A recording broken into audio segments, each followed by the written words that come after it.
Hey everyone, and welcome back. Is your Slack sidebar getting messy? In this video, I'll show you how to organize your channels in the free version. First, let's create custom sections.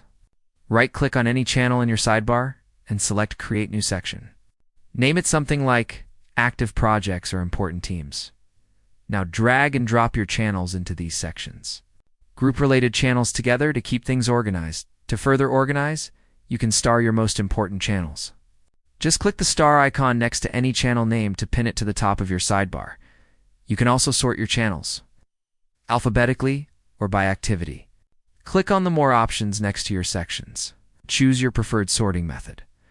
For channels you don't need regularly, but want to keep, leave them in the main channels list without starring them. Use emojis in your channel names to make them visually. It's distinct and easier to spot. And that's it. With just a few minutes of organizing, you can transform your chaotic Slack sidebar into a clean, efficient workspace. If this helps you stay organized, let me know your best Slack organizing tip in the comments. See you in the next one.